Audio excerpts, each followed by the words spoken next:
Combustion. Whoa, whoa, whoa, whoa, whoa, whoa, whoa, whoa. Been running the game with my team making plays. Talking 80, my G, Swan and Jules in this place. Surrounded by dogs, keep the quarterback safe. I'm the one with the plans, they gon' do what I say. The game is not over, we don't celebrate in the end zone. We don't got no time in the wait. H-time run down, we don't premeditate. We just go and get to it, we got them on skates. If the game going to overtime, kicking the overdrive, we gon' be first to the finish line. Play looking full, but I finish mine. Can I get second? We gon' line up like it's dinner time. We put in work till we get us a ring. Super Bowl season, we running the scene. H-time the home of the realest that breathes. Keep your face down when you talk to the king.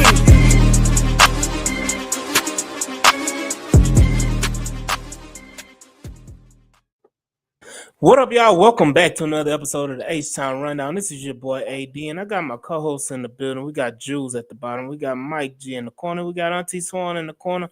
And we got two special guests. We got the EXO intro in the building, as well as one half of the Locked On Texans podcast. We got our boy John Hickman in the building.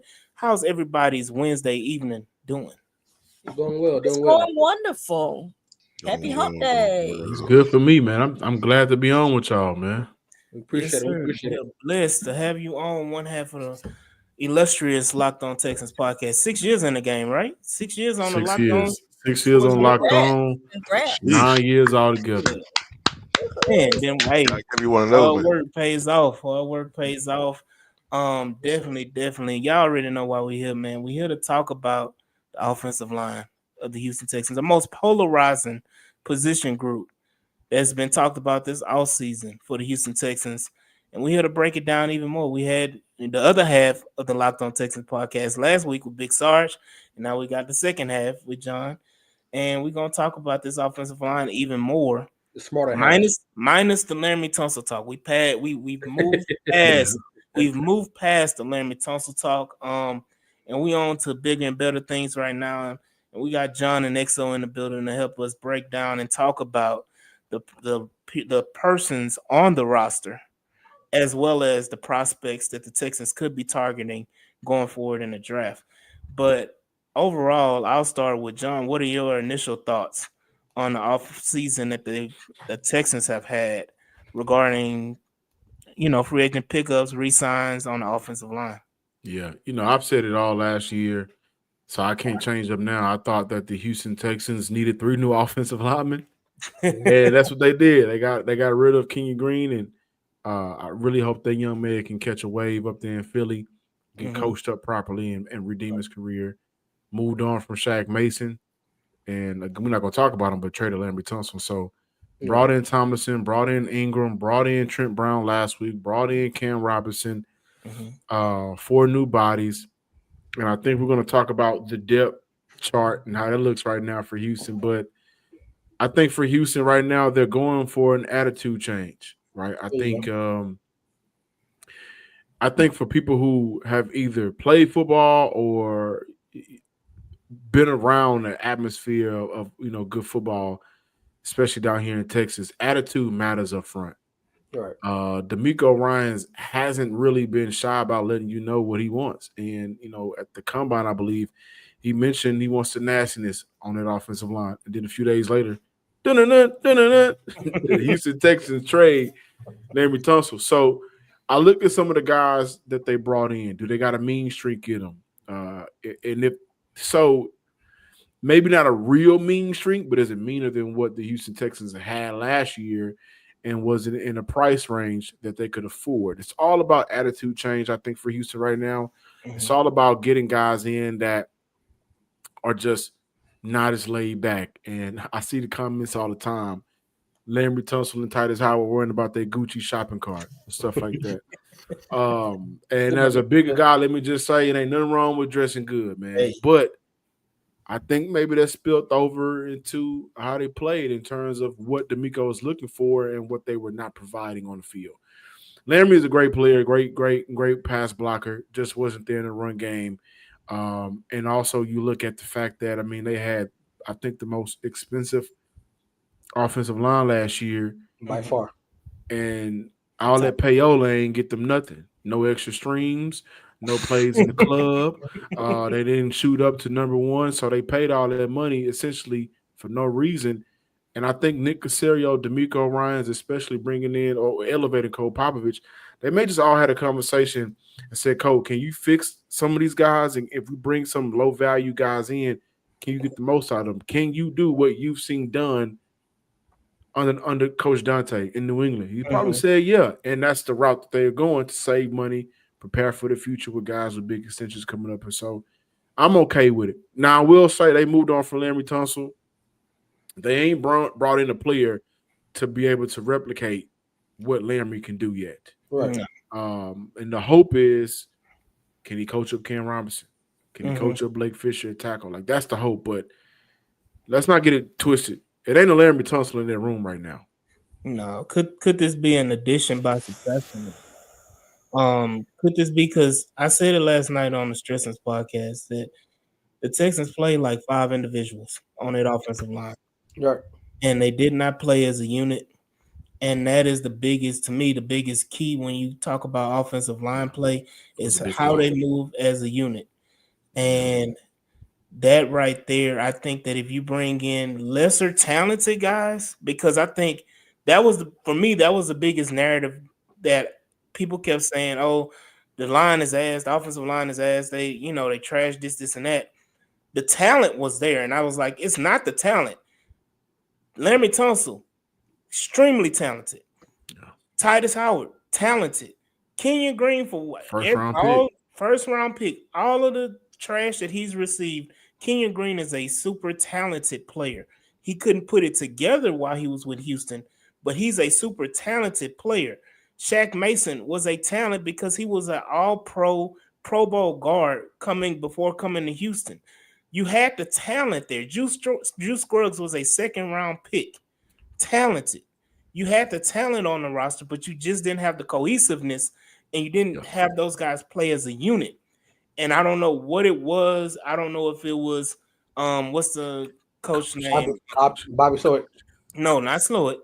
Chris Strausser. It was Strausser or whatever. But again, the biggest key, and I know Exo, you can back me up on this. The biggest key when it comes to offensive line play, you can have a bunch of no names, but if they're all playing as a unit, they're going to be successful. Exactly.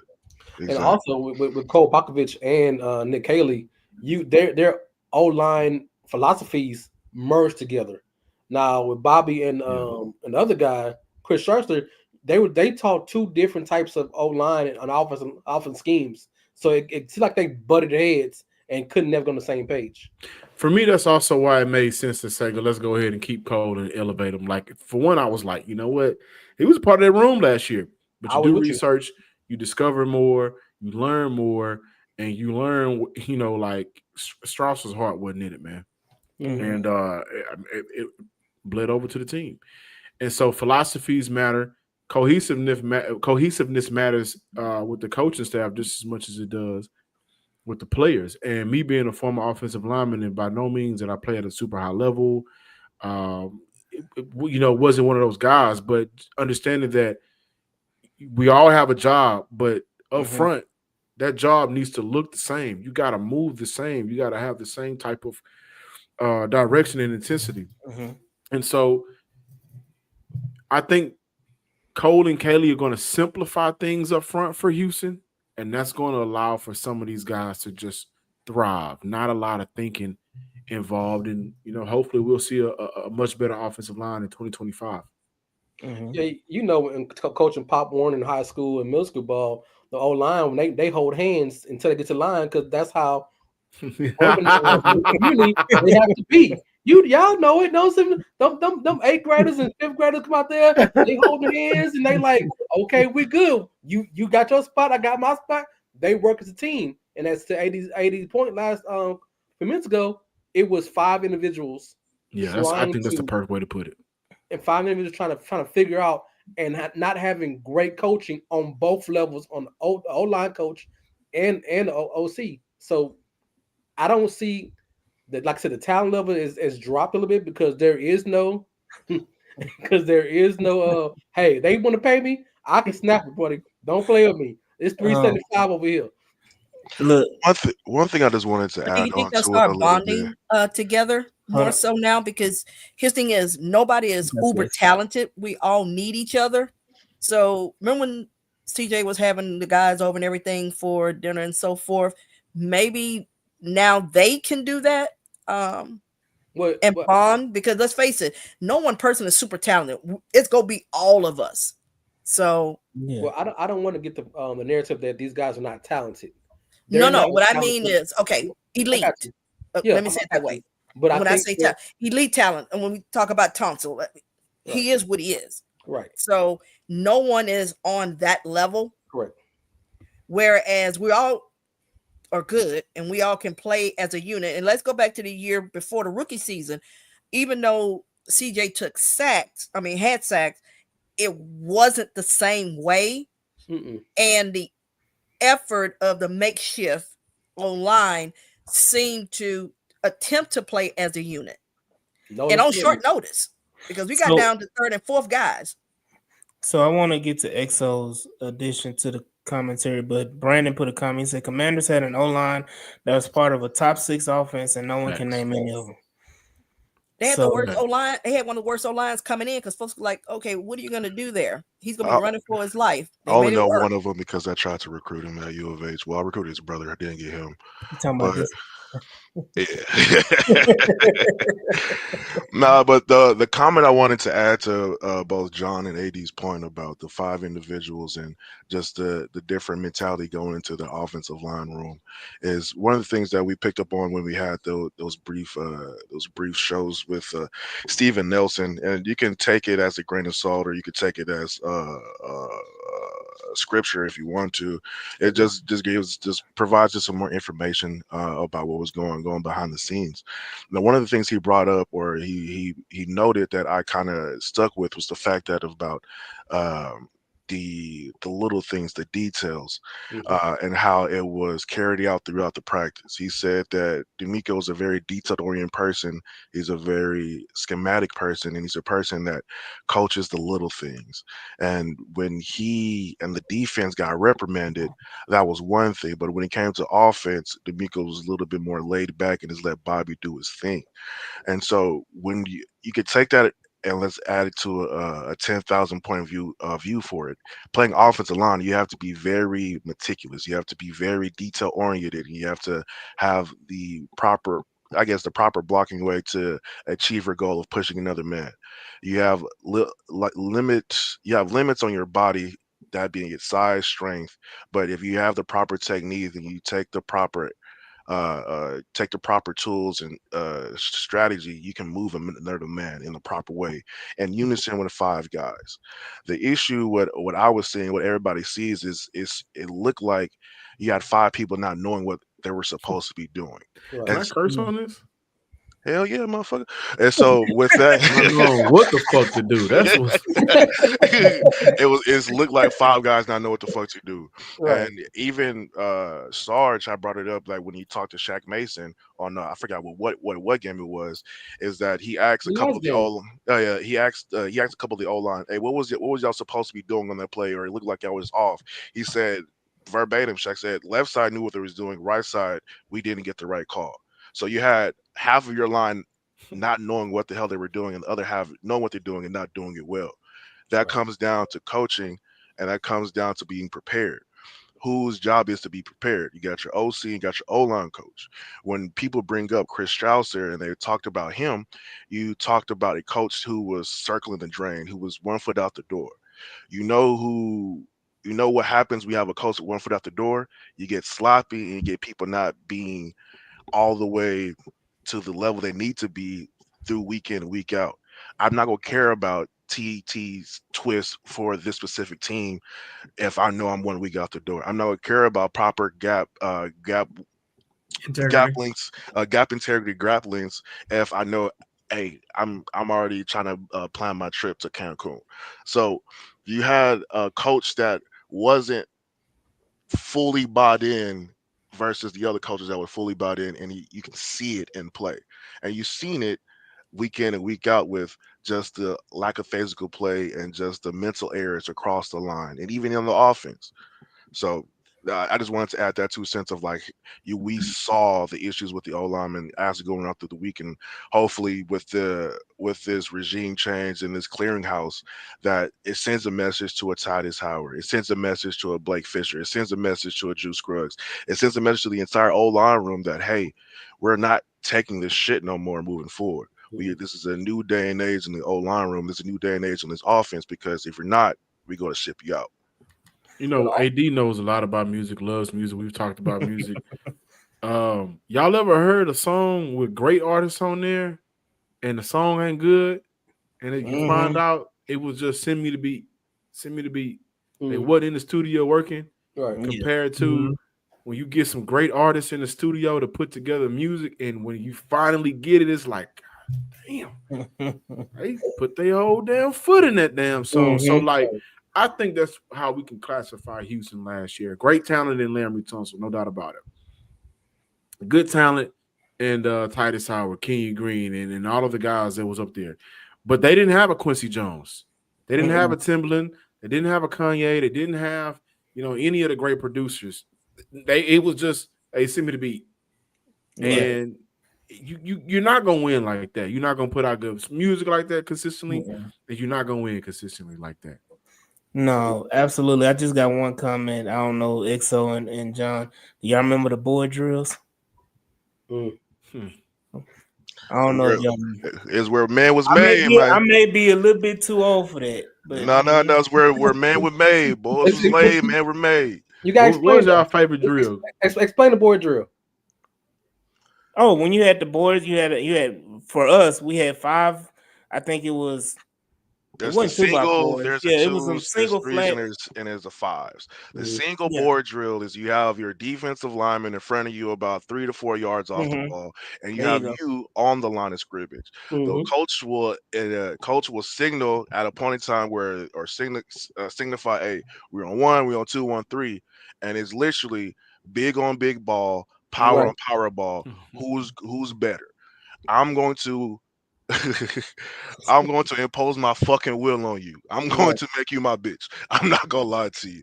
I come from a different O-line room. I said this in a couple of different other shows that we had a giant board across our offense meeting room and especially our offensive line room. It's called DRB. It stands for Dirty Rotten Bastards. If you're not trying to be a part of this fraternity, if you're not trying to be a part of this crew, you are playing the wrong fucking position because DRB Nation is here. We go play dirty, we go play roddy, and we some bastards back here. And it's gonna be 60 minutes of hell. So if you don't, and so if you don't have that mentality playing O line, if you don't have that mentality playing this type of position in the trenches, you're in for a rude awakening of what is to come for you. Yeah. Hey John, you mentioned a song with a beat and Pete mailed in, and what song popped in my head was Aaliyah and Timbaland. Aaliyah wasn't that great of a singer, but she was good enough. And then with that baby beat, it was a smash. And that's what I'm looking for this off the line next year is having good quality talent, good quality talent with an awesome coaching as the beat, and it'll be a smash success for everybody. And the good thing about it is, man, like, I know y'all want to move on, but the good thing about it is, if you just be average, you got a quarterback that could take you to a number 1 hit. Right. You got a quarterback. You got a running back. I mean, we talk about CJ Stroud. Joe Mixon was getting hit a lot in the backfield, and still made a way out of no way with jump cuts and just being able to not go down. What did I used to say last year? Our running back situation, our run game is we have guys to make something out of nothing. We didn't block shit. It's guys making something out of nothing and get 5 yards, 10 yards. Shit was sad. So let me say this since you want to talk about music. A lot of artists wouldn't be who they were if it weren't for Drake. CJ is the Drake. He put Drake on. Whoa. Put Drake on the CJ song. get it. Hold CJ on, hold he on. do his own work, man. I Yeah, don't think Hold on, I hold don't on. think you you got to Drake, go got to Drake got the two. whole goddamn vibe with that one. Come on, man. God damn, You man. telling your age with that I one just, on, boy. I just want to We piss on people off. the All I yeah. just right, want, so I for just the want to piss center people off. battle, I just the want to piss center people off. battle between Juice Scruggs and He just No, no, no, no. But now let's move. Let's talk about the guys that we brought in. The Ed Ingram, the Cam Robinson, the Trent Brown, as well Yeah. as the Laken Tomlinson. Those guys that we brought in, who, in all intents and purposes, have the same mentality. Have that nasty, I'ma spit in your face and say, what the fuck you gonna do about it mentality. beat or And beat, baby. My bad. yes, and so all of those guys, if you watch the film on those guys, all of those guys are, hand in the dirt, get down dirty guys, which is a total opposite of what we had in the room before.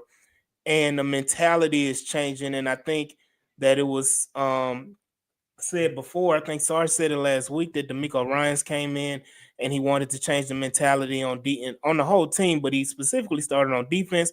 And you look at what he brought in on defense with the Aziz, with the Neil Hunter, with the Tim Settle, with the Mario Edwards, with the Well, Nico his constant Autry, investment in Jalen Petrie, by the right? way.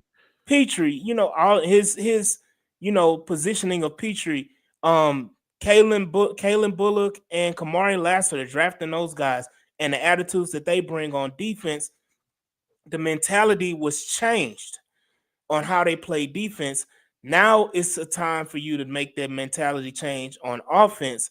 And here you go, bringing in guys. Even if you look at the skill position guys, and I said it last night on Stressing's podcast as well, that look at the Justin Watsons, look at the Braxton Berrioses, look at the guys that they brought in. These are lunch pail guys. These are not I'm me guys. Even Christian Kirk.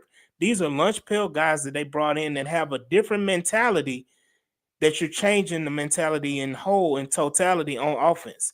But Yeah. go ahead, XO and John. Y'all can talk. Give us some more information about the Ed Ingrams, the Laken Tomlinsons, Cam Robinson, and Trent Brown. Really, Juice? Come on, man. Oh, I thought that was so bad. I guess I could go first. With the additions of Cam Robinson and Eddie Ingram, one of the things I will speak on a little bit lightly because I do want to hear what John has to say about this as well.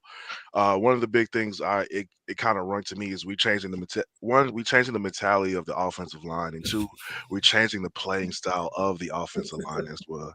That's crazy. We changing the mentality of the offensive line, and we changing the playing style of the offensive line.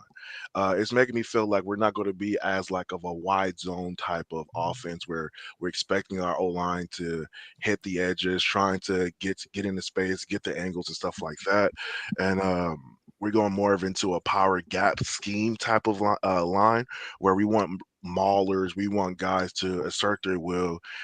They're not going to be as finesse guys, or in the offensive play style and the offensive line style will not call for you to be more of a finesse not gadget player, but more finesse, quick player. It needs you to be more powerful and stout. With the type of guys we're bringing in, it just makes me feel as though we're changing from going from the wide zone scheme to a different type of scheme. What it way may be, I have no idea. I just No, know that's with the players we have, it doesn't make sense to stay that way unless we're going to a different way. What you got, that's John? that's exactly what Nick Kelly said, not in verbatim, of course, but that's what he said a couple of months ago, or whenever the introductory press conference was for him. Like, we're gonna see different things. It ain't gonna be a one-dimensional offense, and I think that's extremely important. And I mentioned this on the Locked On Texan podcast with my co-host Big Sarge. I think what Bobby Slowick did the last couple of years with his one-dimensional offense, it kind of limited players in what they were able to do in terms of impact. Not only from a wide out set, like guys have killed John Minchie. So you know what? John Minchie got his opportunities, made some plays here and there, struggled with drops, but like I'm not a big fan of Xavier Hutchinson, but I can admit that maybe that he was held back in terms of not being able to, show what he can really do. Offensive line, of course. And so even Dalton Schultz, the expectation for tight ends in the 49ers system is block the edges. That ain't that ain't Dalton. So like you limit the impact he could have on your offense by forcing him to do things that's just not in his repertoire, and ultimately that's because the one dimensional style of offense that hurt everybody. That hurt CJ. I think the only player that maybe thrived in that was not CJ, but Joe Mixon and Nico just being Nico. So I look at the offensive line and the additions that they made. First and foremost, I looked at ESPN's depth chart rankings. Not having Titus Howard start is crazy to me. Yeah. I am not a big fan of. I'm not gonna disrespect him at all, and I think Titus is a good player. It was always the contract that Houston gave him that made me say, "Oh, that's too much." Mm-hmm. But I have not seen anything from Cam Robinson to say he's just flat out better than Titus Howard. I know Trent Brown. I've seen Trent Brown play football for my team. Y'all know who that is. But Trent Brown has struggled with, durability. He struggled with playing weight. Right. He struggled with motivation at times. Right? That was an issue during his time with New England at times. And so, can't pencil those two guys in to beat out Titus. And even if he's at left guard, Thomason ain't better than Titus. So I really wonder, what that's going to look like. And what I suspected was, and I said this on the Locked On podcast, maybe they look in training camp and, say some of the bad habits that has built up over time, you just can't get rid of them, Titus. And the new guys that we brought in, they're so ground zero starting from fresh that we don't have to work against those bad habits. So I can make the case there. And see, Swan been saying that for a minute that she don't think that Titus is going to make it through training camp. Is it because of the contract and because she says, and that Swan backed me up. Yeah, his been buddies since he got here with Larry Tunsil that he is so ingrained on what he learned from him that he will not be he can't get past that, and we can't afford to have that on the squad going forward. That's what she's been saying for a minute. That is my concern, is that that was your mentor, so can it be done? Let's get that out of Blake Fishaway right now. Can it be done? Yes, it can be. I have concerns. Will he be motivated enough to shake everything that you've been taught for 5 years now and just pretend that all of that, just get it all out of your system? I don't know. That's kind of hard. I don't know if we have time to wait for that to happen. Yeah, but for ESPN to just start those guys over Howard. But I have a question for you. John, can I ask a quick question? Go ahead, my bad. I'm sorry. Okay, because it goes back to him saying Cam. I'm not looking at Cam, the Vikings, because they grabbed him mid-season. Did you look at Cam with the Jaguars? Because he was a better left tackle with them than when he got up to the Vikings. No, I agree. And that trade, they kind of forced him to do things differently on the fly. And Minnesota in that offense, are they a heavy zone run offense? Yeah, they're like us. I mean, KOC, that's that Shanahan McVay kind of reaching. So he went from a different offense, technically. Right. So that's different. I still don't think Cam is better than, so much better than Titus Howard. They would just. But he's played it full time. I think that's the reason why, that he's played that position full time with the Jags. No, I agree. But and then again, like Thomason starting over him, it's just having having Howard just go completely to the bench is just crazy. When a lot of those guys they brought in just isn't better than them. But to your point, Cam Robinson is a left tackle. As a matter of fact, we were told, and this is information from Sarge, we were told that you don't want Cam Robinson to play anything else but left tackle. Correct. Not right tackle, not inside. Left tackle is it. So penciling him in that's very understandable. But the rest of those guys outside of center, let's slow down a little bit. Well, John, what I've seen with this roster is there's not a lot of versatility with these guys. They either play one position, and they've been playing their whole lives. We all know Trent Brown is a right tackle. I think he's more here for depth and to push Blake Fisher to be where he needs to be and how to be a pro. But he ain't gonna be no left tackle if he's needed. Thompson is a left guard pretty much his whole career. Yep. And Ingram seems to be a power right guard, and I would never want him as a left guard. I think, like I said, me and Mike back 3-4 years ago, we liked him as a guard.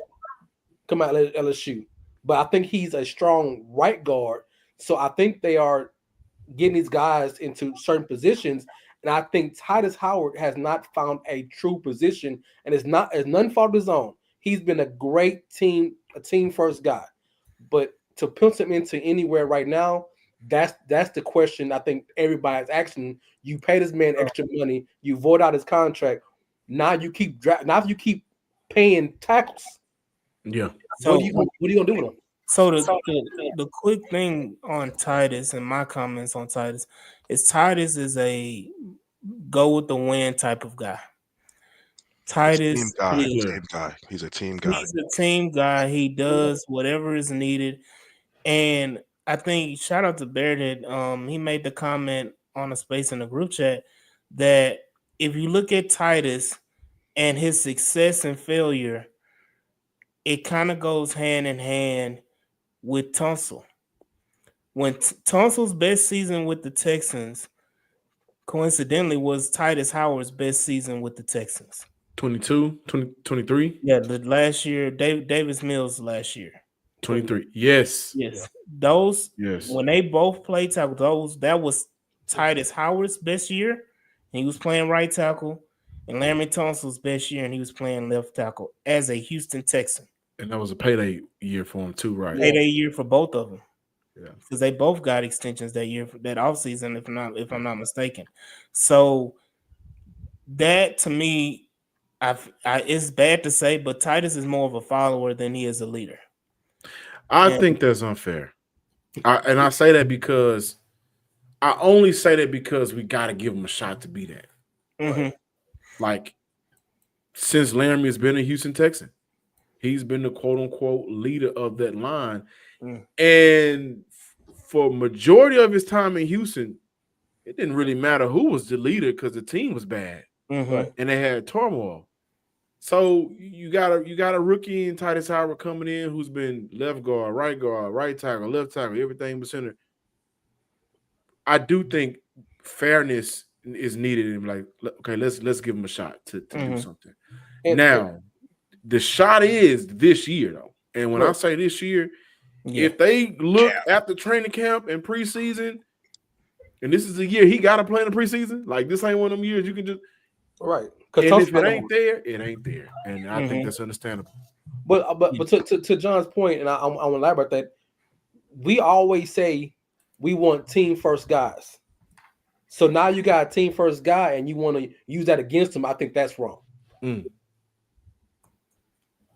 Yeah, but right. I mean, right or wrong. He got the reason why it was an overpay is because of the disservice that they did to Titus. As far as moving him around from get-go. Titus Howard was drafted to be this franchise's left tackle. Correct. And mismanagement of Khalil, what was his name? Matt Khalil, bringing him in, trying to stop gap him and let him play for a year, so Titus can get acclimated and then swing him back over to left tackle. And then you go in panic mode and you make the Laremy Tunsil trade. Shout out Bill O'Brien. If you don't make that trade and you just let Titus take his lumps, what type of player is Titus as your franchise left tackle? Right. Well, but before we get talk, I want somebody to because I don't want him think that he's a DI hire. Mike, you got something to say? I mean, you ain't said nothing. The black people over here saying that you ain't said nothing. Yeah, I want people to you just here for show. We're trying to hit our quota. You know what I'm saying? Yeah, you gotta hit our quota. Yeah, I mean, I didn't want to interrupt because John been cooking and XO is our O-line guru over here. But I mean, I like the expanded competition across the whole line with Ingram. Like in Tomlinson, even though they did give up a hell of a number of pressures over the last couple of years. They might fit the system better. XO, I know you brought up how we might be switching a little more to more of a power gap scheme. We don't really know yet, but with the recent signings, that is certainly a possibility. Somebody like Tyler Booker could be an option. We don't know. Hey, I mean, there's been a lot of hate in the group text chat about former Alabama offensive linemen. Mike is a Bama guy, John. I was gonna say it, and they really didn't say anything critical about Robinson once we made that move. I find that a little bit interesting. But I think we can pencil him in. Maybe not, put a pin to it, but pencil him in at left tackle. At right tackle, I think it's going to be not Titus Howard, Blake Fisher, and then we keep Titus at left guard. We'll see. There's definitely going to be a lot of open competition, which is good. We're probably going to draft multiple offensive linemen anyway, regardless of what scheme we run. But obviously, it's a good thing to see more competition. Get the players, the offensive linemen that didn't really fit here, that weren't swarming. Need a change in scheme, need a change in mentality. So, like to see that. Hopefully, this new O-line coach starts to deliver. So, yeah. What if I'm gonna ask this question to y'all, and I got a dip, so my apologies, but we appreciate you coming on. What if the best you gotta answer before you go to? But what if the best 5 offensive linemen included Blake Fisher at right guard? There we go. There we go. Stop it. There we go. Stop it. Get that tiny ankle boy to the outside. 6'6". Little knock knees ain't never hurt nobody. Man, get that boy to the island like he's supposed to be, man. Man, I can't run with that one though. Why not? I can't. How much you weigh? Hold on. How much you weigh, John? Hold on, Jules. How much you weigh, John? What is he? 312, right? 312. That sounds like light in the ass to me, but But on the way, I disagree with that because both Juice and Patterson came from programs that did power gap offenses, and with the offense we run, where we look like we're running, should fit them better at guard or center. I think putting Blake Fisher there, who's clearly, and me and XO on the 100% agreement, clearly is a person who's been on the island and not inside. At this point, hold on. At this point, why not? Why not see what it looks like? It's all competition. I mean, like we're talking. You want an honest answer? You want an honest answer? Absolutely. From what I've seen, Blake Fisher out there on the island, he's had power rushers go against him. And so when you look up the film of like the power guys he went against and like the teams he went, yes, he fared well, but it didn't look great. And so for him to be kicked inside and to face predominantly power guys and guys that's going to be 20 to 30 pounds heavier than the man that he was struggling with earlier, it just doesn't seem that advantageous. If he comes back like a Titus Howard and gains 20 pounds over a 4-month span, which is crazy, that's different. He can have the ability to might be stick it out, but as of right now, his physique and body makeup lean more towards being a tackle than being a guard. He can probably play it, but it looks advantageous to play the other. I got 2 words for you: Titus Howard. Mismanaging of your guys who you drafted to be certain position just to kick him inside. You're gonna do all over again. That's repeat history. That's insanity. I gotta say, y'all keep saying light in the ass, but we just got through with the rodeo. If he spent a couple of days out here, he ain't light in the ass no more. Nah, man, we got bigger boys and we got stronger guys. We got guys who actually play the position, that play guard and play center, that can go in fact and let them boys fight out right there. I mean, I know we want to keep Howard on the starting 5, but at this point, like you say, John, he got to prove it now because there's no more excuses.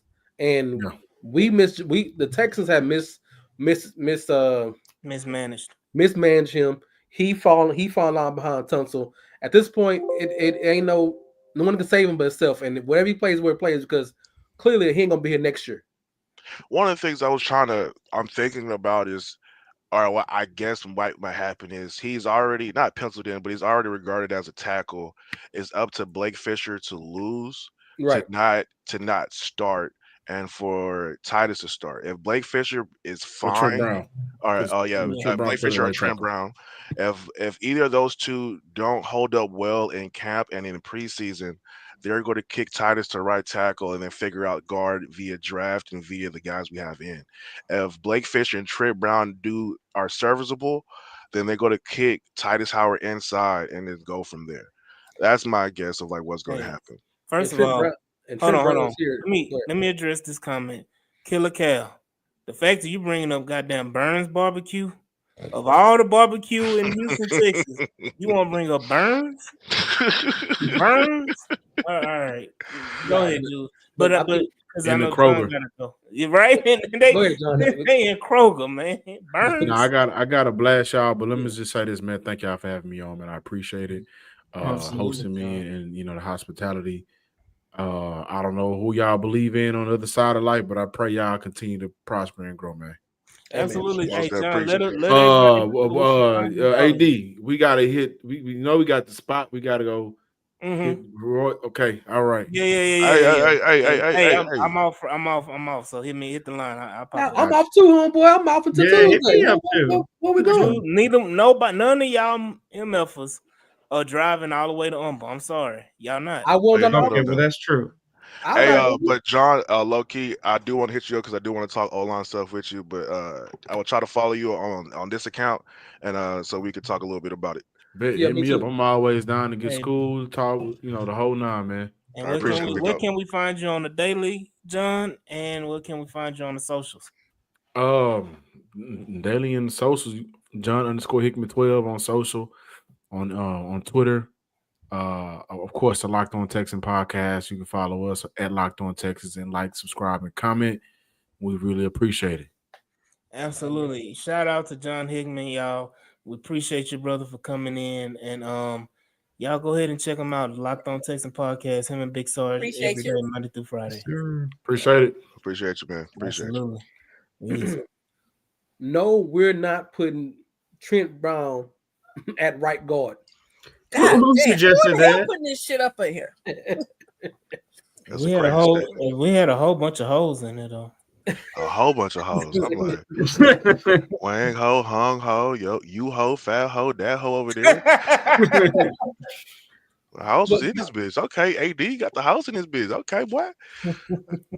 so my question to Houston Come on, Stressor is that E-Mac. Come on. when he said versatility, he mean versatility as player wise or players playing both positions? Because I don't think they have players that play both Put that positions. comment up. We got a very interesting puzzle at O line, but regardless, I think the amount of versatility is a good thing. We got options. I think versatility it's helpful to a certain extent of not panicking. That's one thing. Like you're not reaching on the guys. You're not begging for guys, and you're not moving Okay. hell and high water to get a guy. That's one thing about the versatility statement. I think on that portion, and then another versatility portion is we got like the not Blake for the Juice Scruggs and Jared Patterson situation. We got two guys that can play center and or guard. Right. One probably plays it better than the other, and vice versa. But we got guys that can play the center position. We can also draft. We have enough picks to draft guys that are both center, guard, and tackle in this draft at various points to supply options on the O line. So I do agree that there's a versatility on this O line to do different things, and you got guys that can play a good majority of the different types of schemes on the O line. We're not the biggest the biggest wide zone team, but we can still run zone. There's not the best wide zone team out there. Also, we still got guys that can learn as well. Like I'm still not out on Titus. I'm still not out on Juice. I'm still not out on Mhm. Jared. There's guys on this team that can still mature and build into O line. Like one of the biggest things about the O line group that I like to tell people about when we develop is O line is one of the hardest positions in football to develop. Yeah. Mhm. And people will say, how so? How so? Because you don't get your full body until your sophomore or junior year of college. So Mm-hmm. since you was playing Pop Warner to playing middle school ball to It's a playing lot of high baby school ball, fat on you. there's a lot of baby fat on you. So you're not into your grown man weight, your grown man body till you're in your sophomore, junior year of college. Then when you get your sophomore, junior year of college, you have to then learn how to use your body. Like I'm Mm-hmm. not used to being 6'5", 330. I was like when I played, I wasn't used to being 6'2", 300, 310 and trying to move another man 2 times bigger than me. Like Mm-hmm. I played during the time where niggas was like they was start getting the big noses, the big three techniques where a motherfucker go be there 340, 380. Can't Mm-hmm. move worse shit, but I still have to move him. So Mm-hmm. it's just an interesting place to be. Like Yeah. yeah, and Greed stresses like tackles can play multiple positions. There are guys that play tackle that we can kick inside, a la Mm-hmm. Titus Howard. And then we got guards that can kick inside or outside, like Zach Shit. Smith. And Zach Smith in the pinch can play a couple of series or Come on, half a Zach game. Thomas. Zach Yeah, Thomas, my bad. yeah. Zach Yeah. Thomas can play in the pinch. So we got guys out here that can provide a stopgap or provide a point until we get a better guy in there. Yeah, and I think they've set themselves up depth wise so that if you do have an injury, that you Mhm. won't be doing an extreme shuffle. Right. I think the last few years, whenever we had an injury, there was an extreme shuffle around of players to get some sort of offensive line. I think what is that, D'Amico's first year, CJ's rookie year. What was the guy we had brought from Arizona? Um the guard who played Josh, tackle, Josh something, Josh wasn't it? Josh James, was it Josh Josh? Yeah. Jones, my Josh boy, Josh Jones. Jones, my boy. That was one where he was starting and somebody got hurt and you had to move three different players around to different positions just so that you can function as an offensive line. I thought that was horrible mismanagement. And I think I don't want to be in that position again where, you know, one of the guards get injured. Now you move Titus in and you got to bring another tag. Like it's you moving players around. Like let's say Cam Robinson gets hurt. And then they sit up here and say, okay, now we're gonna move Blake to left, Titus, who was starting at guard to right. Then we're gonna bring in a brand new guard. So now you got three different players playing three different positions than what they originally were playing. And so that is the situation I don't want them to get into. And I think we hit on a lot of good points when it comes to the depth and the different scenarios that they can do with the current construction of the offensive line. Right. But it leads me to the next point of what do they do or look at with all of the guys that they brought in, all of the people that they brought in, and no shade to Swan, but I just don't realistically see them taking more than one or two offensive linemen and then go into training camp with damn near 20 offensive linemen on your roster. I just don't I Well, don't you know see you that can as have 90 players, right? right, but I'm saying currently they have like 15 offensive linemen on their roster right now that they're going to go into training camp with. It, So it's just the point, and I don't want to go into the whole whatever, but when talking about the draft, I'll tailor this to EXO. What type of prospects are they looking at? Are they looking at an inside guy, or are they looking at a tackle per se? When they just brought in three tackles, Just based on Um, what we have. right? based on Based on what what we we have. have, I think they're going to go. I think they're going to go both inside and an outside guy. What they will go first, depending on where the draft board falls to. I think they do like the ability to get a tweener, just like like another type of Titus Howard, where if he plays tackle, he can be all right, or we can kick him inside. With the current makeup, I'm not happy about our guards. I'm not, and there's still a question mark at center who's going to take the snaps. So the immediate need or like the immediate want would be guard, like interior O lineman, I and agree. then try to get a tackle. We know Cam is a stopgap tackle, Mhm. so because we didn't really give him a contract to stay here longer, but we don't know how Nick Casario feels. But that's contingent on how Cam Robinson will play in the first couple of games. Correct. So I think we go. I'm more hesitant on our, but this is just personally, I'm more hesitant about our guard play than our tackles. I think we can survive with Cam Robinson, we can survive with Blake Fisher, we can survive with Trent Brown, and we can survive with Titus. We can't really survive with Eddie Ingram. We can't really survive with whoever they roll out left guard, a la Lake Thomason or whoever, and we can't really hold our hats on Juice Scruggs, who fucked up the first 5 weeks to 6 weeks, versus Jared Patterson, who was all right. And I'm saying that in like a jestful way, like, yeah, everybody's saying Jared Patterson, but even the people that like Jared Patterson are not going to say, hey, that's going to be our center for the next 10 years. He would just, he played decent enough to get us through the end of the year. He's a Jag, just a guy. So I'm leaning more towards interior guy with the first pick of O lineman, then the second pick of O lineman being a tackle. So why is center being brought up more now that we both got two guys that are okay but not great? Would center be a better option? One thing, I don't think that Juice Scruggs has really gotten his fair shot, because again, he hasn't played the position of center long period in college or NFL.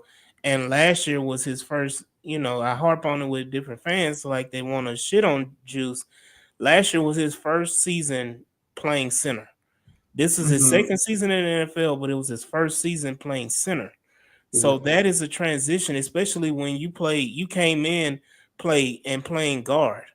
I don't think Juice took one snap at center his rookie year.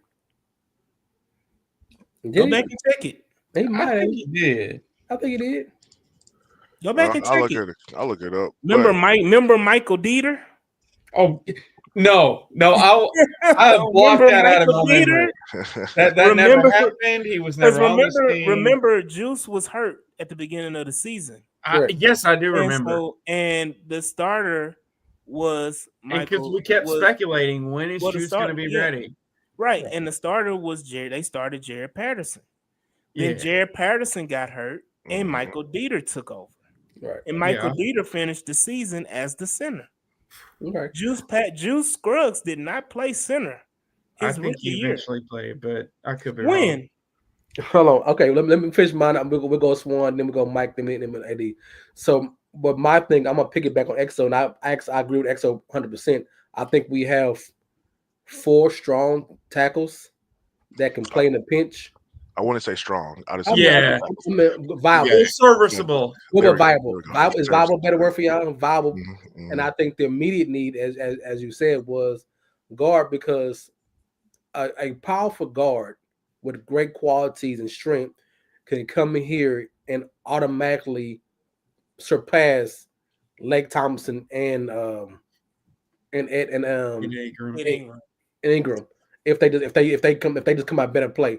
Do we see Ed coming in and say, okay, I'm gonna change everybody's thing, I'm coming hard, play hard? Yeah, but I think a guard can come in and get a starting position faster than a tackle can going forward. So I really see him getting a guard in the second round of pick.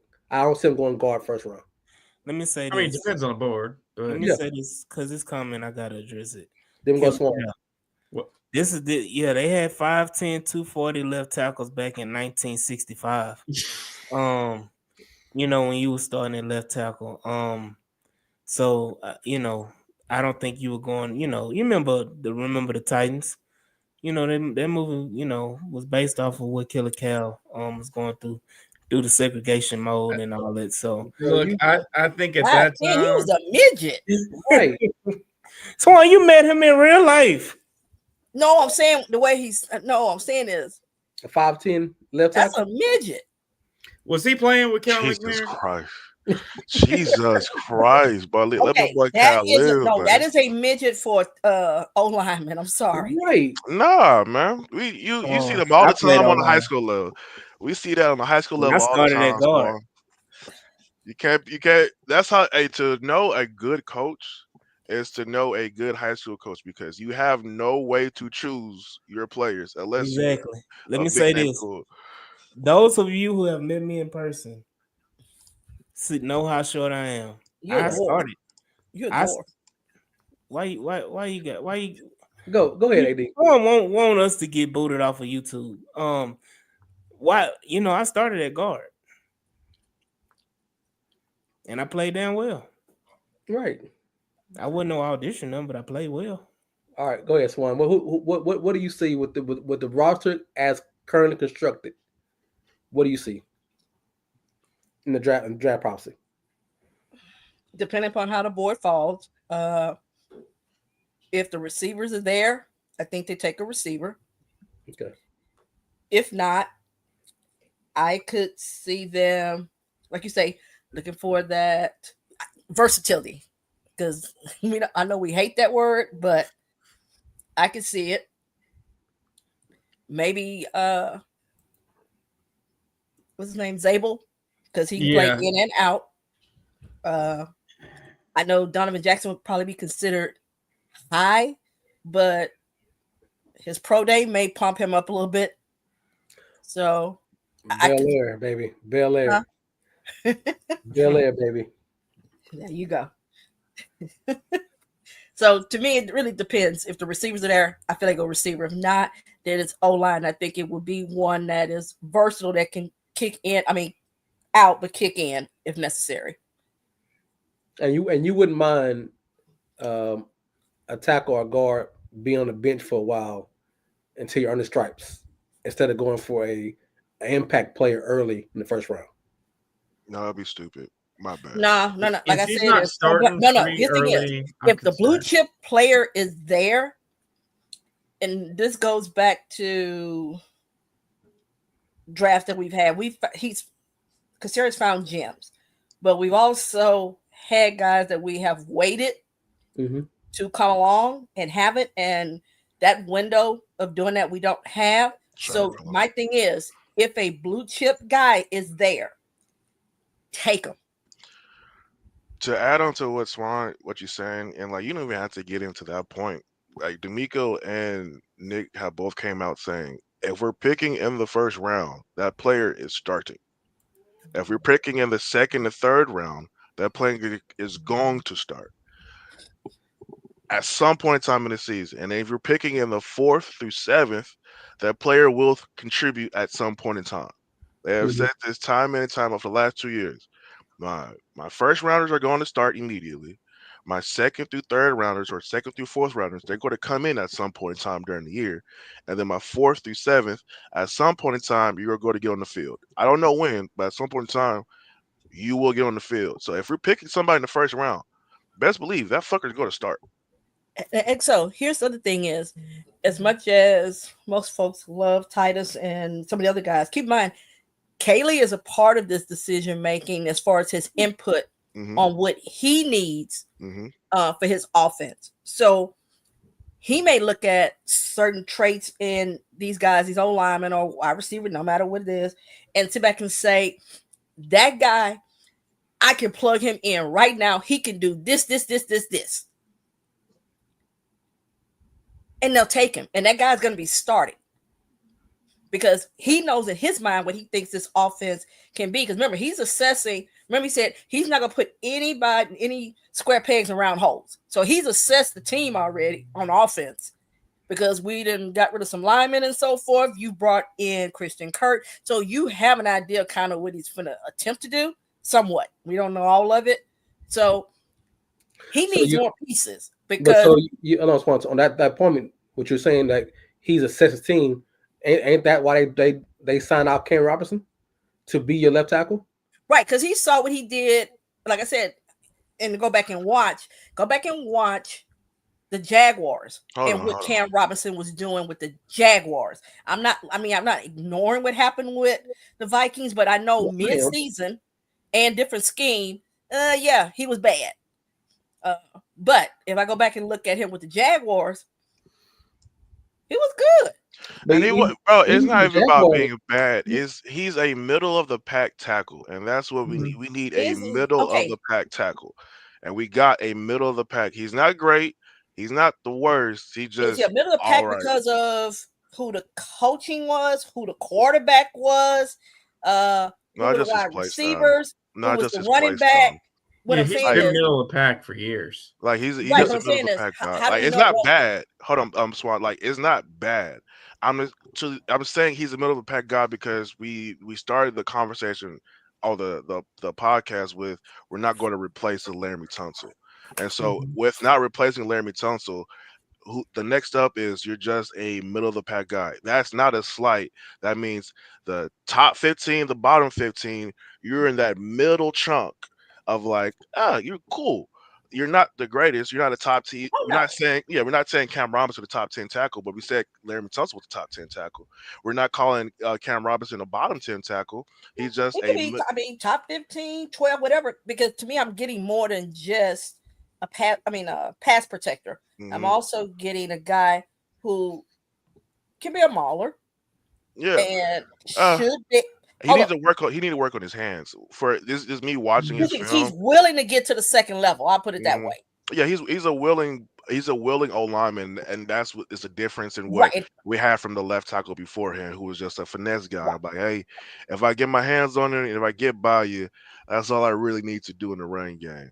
Right. But And that's what I'm saying is for that purposes, mm, how you said AD, addition by subtraction. He Mhm. may be just solid, but I'd rather you be top 15 across the board than top 8, top 10 passing, but your run is lower. Here's another thing for me that I've thought about because I know we talked about moving everybody around and all of that. CJ needs to be able to be comfortable back Correct. there. So for me, I'm just saying, speaking for me, he needs to be able to trust whoever his left tackle is because that move around, let's figure out what it is. If it's Titus, is it going to be Cam or could the rookie up certain all that?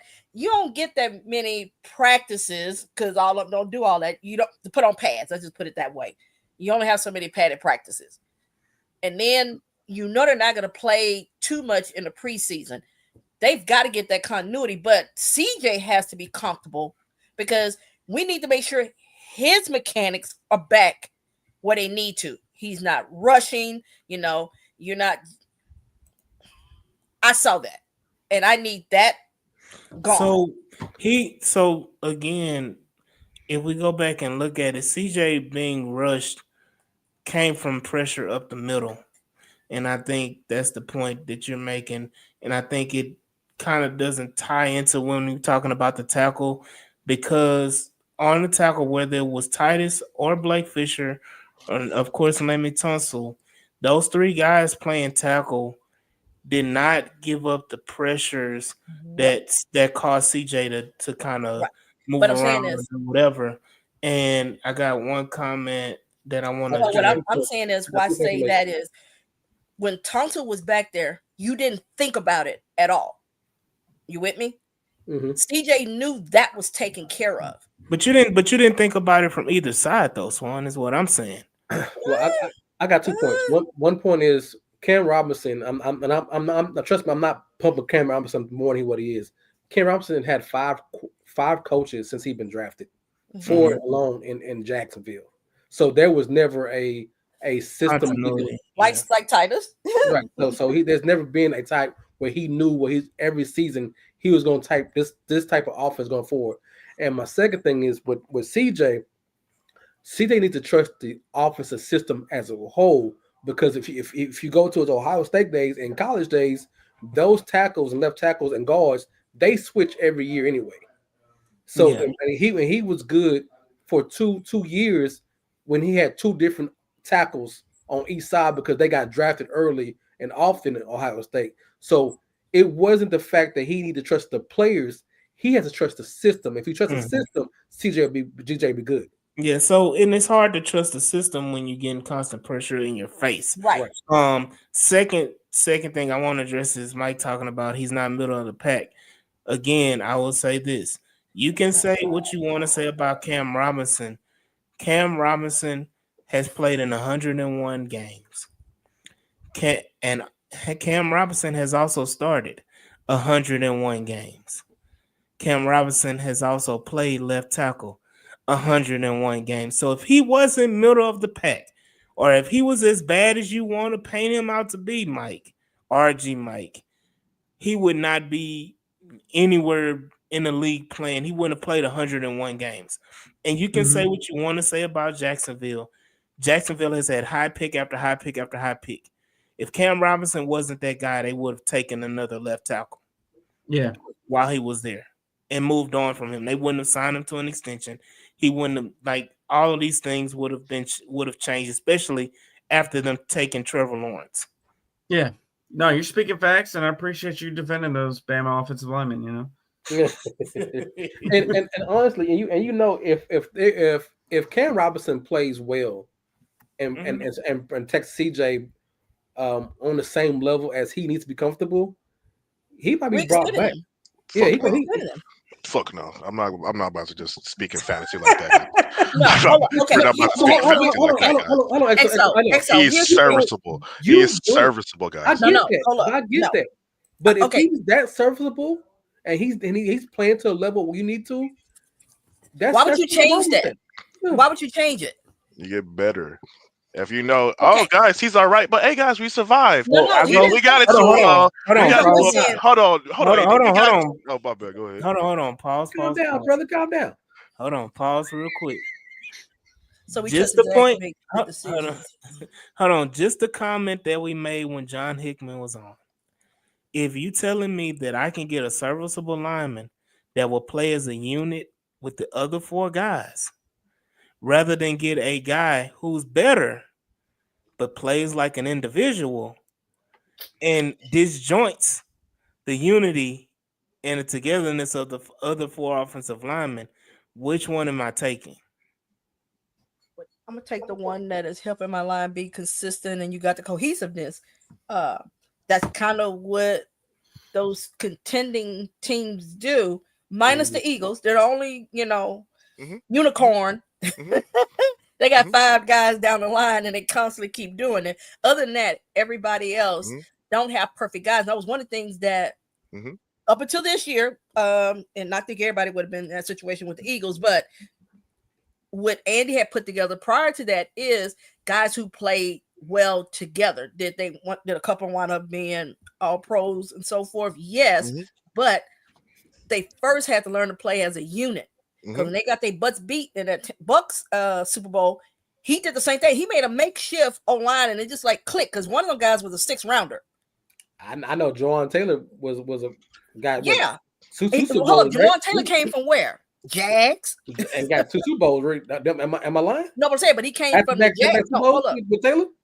But I'm saying he was with the Jaguars, went over there to the Chiefs, and dude was solid. So but that's the thing. That's on to your point. That's all we need is solid. Like right now, to change the mentality, to change the I'm trying to find the word in the room, to change the aura in the room, is that you need guys. If you can get 5 guys who are solid, who are on the same page. And we got the same page. Quarterback. You're going to CJ's going to make them better than what they are. Right. CJ, like John said earlier, CJ Stroud, as talented as he is in this system, if he can play like Matthew Stafford, who he wants to, says that he's one of the guys that he watches. If he plays like Matthew Stafford and gets the ball out of his hands and makes those decisions like Matthew Stafford does, now you're talking about an offensive line that doesn't look horrible. When you look at it, and when you look at it in the point of the offensive line is blocking just enough for CJ to get the ball out of his hands. CJ Stroud is not taking the hits that he took the last few years.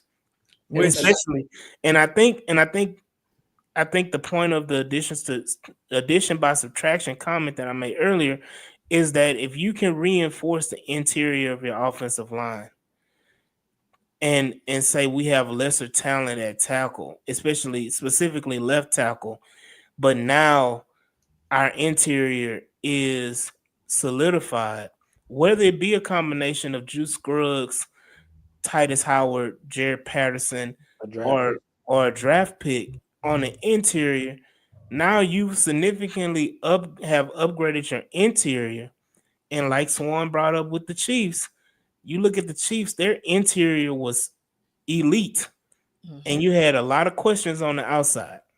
Orlando Brown and Juwan Taylor, and whoever else the other tackle is that they rotated in. And again, CJ Stroud is not a runner of the football at the quarterback position. He's CJ not a runner or a Stroud, track star. no, really. I think we're gonna see a little bit He's more. not a Of that. statue, but yeah, he's but not no, he's not a statue. But I think CJ Stroud's best attribute is him being able to step up in the pocket. Yeah. And if he's able to step up in the pocket, he can deliver a lot better than what he has before. Right. If he's just serviceable, so that goes Swan's point. You draft if you got a blue chip left tackle, you draft him, and then what you do with Cam Robinson? Right. Well, I mean, Cam is only a year anyway, so this is a one and done anyway. Shout out to T Real. Y'all go ahead and like, share, and subscribe to the podcast. We got about 400. Y'all go ahead. Yeah, that was cool. Not what y'all was saying about trying to re-sign Cam Robinson and shit. But I was re-sign. That's what we start this shit off of. That's what we start this shit off of. Did we raise your blood pressure? But I do have a question for XO. What's up? Okay, so I'm gonna use the Eagles for example. Yeah, Becton was ass. Turn around, went to the Eagles. He was a tackle. Yeah, nobody thought to put him. Got flipped from right, left, whatever. Now, part of it was him unable to stay healthy, and then obviously the Jets are just the Jets. You turn around, you go with the Eagles, and look at him. Yeah, now, I mean nobody thinks to put a 6'8" guy at guard. Right. So what I'm saying is, the Eagles wanted him back, but money wise, huh? Shut up. I'm not going to validate that nonsense. No, but I'm saying is, but an example, they did want him back, but money wise, they couldn't do it. I mean, a lot of guys cashed in after they won the Super Bowl, obviously. But yes, but I'm saying is, they just plugged him in, hoping he would be quote unquote just solid, but he did more than just solid. Right, there you go. So my thing is that if Cam can come in and be solid or slightly above that, you extend him, because depending upon who you draft, and I'm thinking they're going to draft somebody, like I said, that's quote unquote outside but can be inside. What's the harm putting them inside? So what's going to end up happening? Like, I agree with you. Like, I yes, I can speak in jest, but at the end of the day, I'm trying to make sure my O-line gets better year in and year out until we get that group together. But what's probably going to end up happening, since they already got probably money tied up into the future years, is he's going to end up like a Malik Collins and a Sheldon Rankins. Like, we're just not going to be able to afford you, and we're going to just let you go off to greener pastures. Just like just this year, ACL boy for Stephon Diggs. Like we wasn't about to give him that fucking contract, but $6 million. Yeah, like, so you come to the Texans, reshape your brand, reshape how the league looks at you, and then go get your bag, because we can't afford to see it. So I expect that to have, if he has a better year, a serviceable year, or one of the Jags' better years, I expect him not to be on the team because another team is going to overpay for him.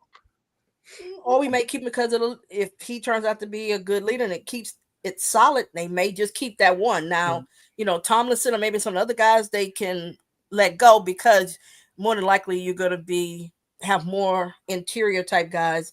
But for tackle, if he plays well, you keep that, and the guy that you draft, you kick them inside. Let's see if he does well, and then maybe the following year is when you do it. But it could be a 1 year thing. It all depends. My biggest thing is Blake Fisher, keep my quarterback upright. Next 4 years. Let's run with that. Let's go. I ain't saying. Let me say this. Mike said Nick has made the right move, but they need talent. So this is the thing. And I think a lot He of tried though. so he did that before, and Right. that didn't work out. But it's about getting the right talent, not just Right. getting a talent. It's about getting Right. the right talent because we got talent the last few years in the draft, and it hasn't worked Mindset. out. Yeah, It's the he mindset. tried. That's one thing I So want people to realize, that Nick did try. right, Yeah, he so was on his ass and so just this not so do this anything. Right. so this, but the point I'm trying to make is that, and this is to all the fans, Texan fans, is that just because offensive line is a need right now doesn't mean that you have to get everything in this draft. Like you, and I've said it before, Nick Caserio has done this every year since he's been the GM for the Houston Texans, is that he has, outside of the CJ Stroud year, he has positioned himself in a place where when it comes to the draft, you don't have to draft for need, and you are able to go into the draft drafting the best player available.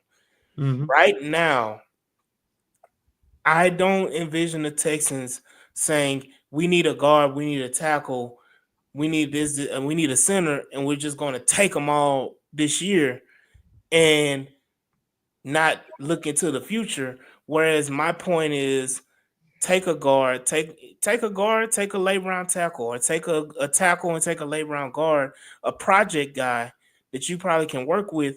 But offensive line, you're going to have to start looking at doing this every year and not just making this a 1-year thing. This is over the course of CJ Stroud's career as a Houston Texan franchise quarterback. You're going to have to make investments. It's just like buying anything. You're not going to drop all your chips into one thing. You're going to spread it out. So when it comes to the draft, yes, draft the guy, offensive lineman for sure. They're going to draft at the very. They're not going to go in this draft and not draft an offensive lineman. I think that's understood amongst everybody. But to say that we got to get it all this draft, and I don't think that's feasible, because what happens when you do that is that you get those. Let's say you get 3 guys or 4 guys in this draft, and you only got 6 picks, and you get 4 to 6 picks as offensive line, and you draft those guys, and only one works out. Now you sit up here and saying we wasted a 2nd round pick on a guard. Or let's say the 1st round pick doesn't work out, and the one that worked out of the 4 is your 5th or 6th round, 7th round pick that came in out of nowhere like a Derek Newton and shot up and became a starter. Now you sit up here and saying we wasted a 1st round pick, a 2nd round pick, and a 3rd round pick on an offensive lineman, and they didn't work out. Y'all give Kenyon Green the shits for being the 1st round pick that didn't work out. Y'all motherfuckers go up here and draft Tyler Booker or Josh Simmons or Zabel or whoever, and the motherfucker don't work out. We doing the same shit all over again. Yeah, but different. No, it's not different. No, it's not. It's not different. This man Nick Caserio can't pick O-lineman to save his fucking life. It's not one. If you draft, if they draft Zabel, and Zabel is a bust, you have spent another year on another high draft pick that has not worked out. Because if Juice Scruggs does not work out, Nick Caserio would have drafted Kenyon Green, Juice Scruggs, and Zabel in 3 consecutive drafts. So 3 of the last 4 years as high draft picks, and all of them have failed. And now you can't trust Nick Caserio to draft off. No. Well, most folks don't trust him to draft O-line right now. I mean, if you draft all O-linemen, one of them's got to work out, right, AD? Hey, don't forget he traded up for Juice. That's what I'm saying. He drafted. Yeah, no, I'll never forget that. So, yes, but again, Xavier threw my phone when we made that pick. But hey, the other guy that we thought was gonna be good is struggling himself. You talking about JMS? Uh-huh. Yeah. JMS is struggling. Oh, the other guard that was drafted. Zion. Wasn't Zion Zion Johnson Johnson. I mean, is he hasn't struggling been with the as bad, but Chargers. he's been pretty bad. Yeah. They moved him to a different Nah, position in already. fairness to Jules, he Yes. don't care about them linemen. We missed out on Kyle Hamilton. That's his thing. He don't care about how them Yeah, that's the before linemen went. But I'm just saying. another safety that can't cover man. My Excuse bad. me? Kyle Hamilton? Me My all bad. pro. My Hey, bad. He can't cover either. We give shit for Jalen Pitcher for not covering shit, but Kyle Hamilton can't All cover pro? a man to save his fucking life. All But pro. yeah, you can be all pro in a defense like that. Oh, But anywho, hold up. If y'all pro, you top two, Hey. correct? Top It's like two. that. So Right? but hold on, because we going Yeah. way off track, and I'm not. we can go there. No, no, no, Go no, there. no. We need No, a no, no, space. no. We need a space after No, this. no. We're not Not gonna do the that. pitching conversation. What No, I, we're gonna do what a I space do, after this. what I want EXO to do before we go, because we're about to wrap it up, is that EXO, I want you to give some late round prospects that the Texans can look at, because they brought in the tackle from William and Mary as a top 30. Not bad. And he can potentially be one of those fourth round, fifth round picks or whatever that they can trade up and get or whatever. Is there any other prospects similar to him that you see late in the late rounds, fourth, fifth, sixth, seventh round, that the Yeah. Texans could possibly look at? Yeah, there's definitely some guys to look at. If we're looking for day 2, day 3 guys, uh I try not to be. If we Talking about they do Kyle day, Hamilton. uh, day 2, day 3 guys that I feel like we can get. If we're going guard, I like Miles Frazier out of LSU. I like all the O linemen out of Texas. I like the 2 guards. Only one's coming out this year out of Penn State. His name is Sal Wormley out of Penn State. 6'3", 335, big boy. I like Cameron Johnson out of Mizzou. I saw him. I saw him when watching Armand Imbo, but the craziest thing, when watching him, I'm like, he looked mighty familiar. Found out that's the fucker I recruited at U of H that transferred 2 years ago to Mizzou. So he's doing good. Cameron Johnson out of Mizzou.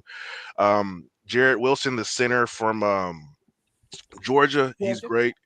He's a day 2, day 3 guy. Again, another guy to look into him is a lot of our drafts. Yes. if you're looking for a tackle day 2, day 3, you got Miles Hinton out of Michigan. You got John Campbell out of Tennessee.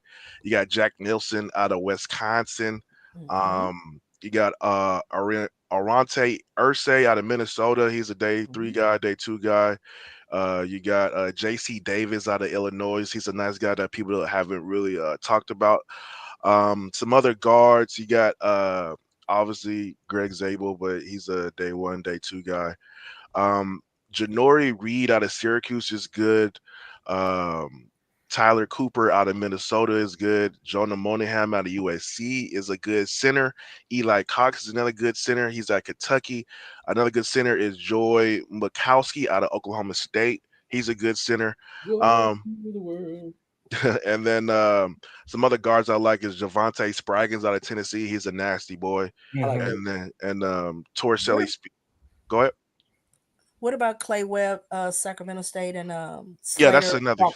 So Jackson. I like Webb more than I like Slater. Okay. Slater's he's a nice one as well. He's a day 2, day 3 type of guy. He's a smaller school type of fella. So so I just don't know about those guys, but they come ready to work. And so those are just some names. I like Holland Pierce out of Rutgers as well. He's a big body. I don't know how well he will transfer to the NFL, but these are just names of guys to for guys to think about. So the LSU guard, all of UT's O line. We got the Penn State guards. We got the Missouri guard. Georgia has a good center. I'm not big on their guards. Like people like Dylan Fairchild and Ratledge. You don't like Ratledge? Ratledge is cool. So here's the thing about Ratledge, and I need everybody to know about it. Ratledge was hurt this year. So what you saw on film this year was a guy with a fucked up ankle. And so he did all of that on a messed up ankle. So me watching him play, I saw that he was hurt. But I don't know why they kept him out there, because at times he was a liability. But that goes more into what the O-line coach and offensive coordinator feel about the depth on that team. Cooper May. You know, he get a hangnail, he wouldn't be talking about he can't play. You know. Hey, we had the hand thing to do, Mr. Whole Let season. me say this: when it comes to Radlich, I'm here to tell you right now, we don't care. Let me tell We don't care. Before we wrap it up, I have one question for XO.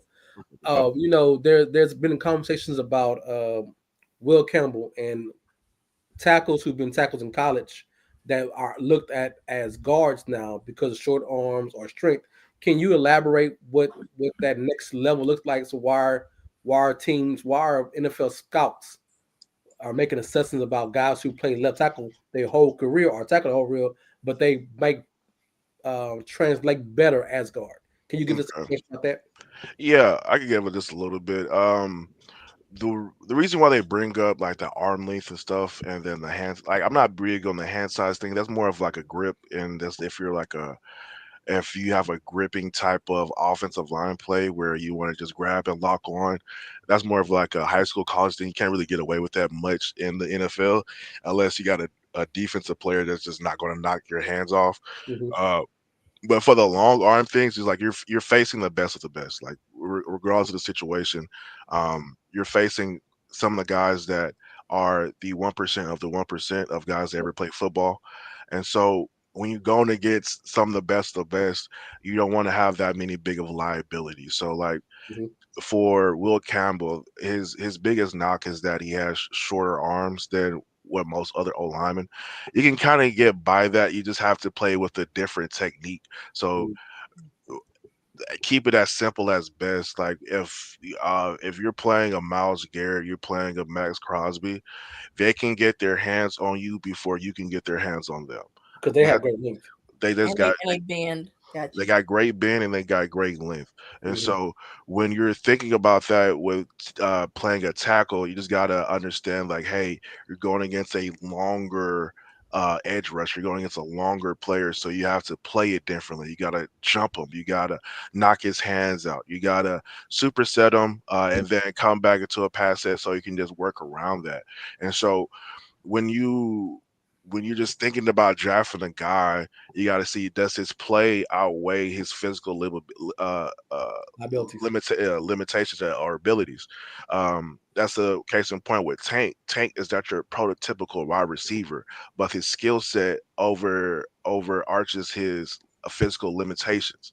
So when I think Will Campbell can be a perfectly fine tackle, he has a higher upside of being a great guard. Um, Okay. for Will, they're gonna try him out at tackle, and if he doesn't fare well, they go kick him inside. mm-hmm. Um, I think he'd be all right. He has things to fix in his game.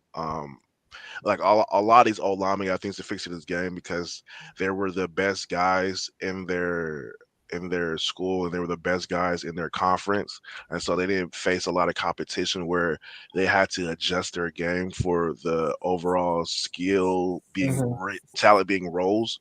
So Will's knock sometimes is his technique and his hand placement, and then he leans a lot trying to maul. But a lot of the bigger O linemen that's like over 320 or 315, Mm-hmm. they like to maul guys because I'm bigger than you and stronger than you. So um with the long arm situation is more so about like, all right, advantageous situations in your pass set, in your pass blocking, in your run blocking. And so that's the big thing about arm length for tackles is like, all right, at the base length, a guy's going to put their hands on you faster than you can put your hands on them. Mm-hmm. You Okay. think Connor Thank Williams you. is a right tackle or a guard too? Connor Williams, Yeah. From Cameron Texas. Williams. Yeah, Oh, Cameron Cameron Williams. Williams. I think he's a tackle. Okay. That if he doesn't survive at tackle, you can kick him. He's another tweener. You can kick him inside. Mm-hmm. It's a But I lot of think things like Exo has said. Go ahead. mm, I like him though. He's a good tackle that nobody really knows about. But he's a guy that if he's like another Larry Tunsil, like hey, if he can't play tackle, we can throw him in that guard. Yeah, Carson Vincent is what T Real brought up. HBCU product. I don't know if you heard Mhm. of him. I haven't looked into him yet. Yeah, Uh, take a look at them as well. But of course, y'all getting all this game for free, man. It costs up in here. So the cost of it is just to like, share, and subscribe to the podcast. Just hit the notification bell. That's all it costs. All this game you getting, all this information you getting from EXO, all these prospects you getting. Cause see what y'all do is y'all watch it and y'all take those names that EXO just put up. Then y'all go and find a highlight clip. Then y'all go and aggregate it and act like y'all just found this guy magically out of nowhere. Like y'all just been doing crazy research. And no. You got it right here, the H-Town Rundown with EXO Intro. So y'all go ahead and y'all follow EXO Intro. Y'all follow everybody on this podcast. Y'all like, share, and subscribe to this podcast. Where you get this free game. Where you get it and do your thing, man. Again, I do want to shout out EXO for joining us today, giving us the knowledge, giving us the information. Even though he had the blasphemous comments about Kyle Hamilton. And nobody cared about Johnny Patriot. That made Jules almost jump out that big ass chair. But shout out to EXO, man. Let us know where you can find you and follow you as well. Yeah, you can follow me on EXO Intro. I'm pretty much really on Twitter like that. Be sure to follow the H-Town Rundown. Follow all these guys up here: Michael Garman, Swan, Jules, Big Dog. He don't, he's not really on Twitter or the social medias anymore. And the guy that makes it all happen, AD up there. Be sure to follow all these guys and try to make sure this community stays the community that it is. Y'all are amazing group with amazing people, and I love all the guys that came in and watch it. I'll see y'all in the group chats later on. Absolutely, as always, man. Shout out John Hickman as well for joining us tonight. This has been another great episode of the H-Town Rundown. This is your boy AD signing off with my co-host Mike G, Auntie Swan, Jules as well, and Killer Cal. In the comments, shout out everybody in the comments as well, especially all the hoes. They came in the comments. But again, it's been another great episode, and we will see y'all on next week's episode where we talk about the wide receiver position. Ooh, that's gonna be interesting. So hang around, EXO. I got a question. Ready. Gotcha. We'll see you when we see y'all, man. Peace. Kyle still can't cover worth shit, but hey, they done brought three safeties. They done brought 3 safeties.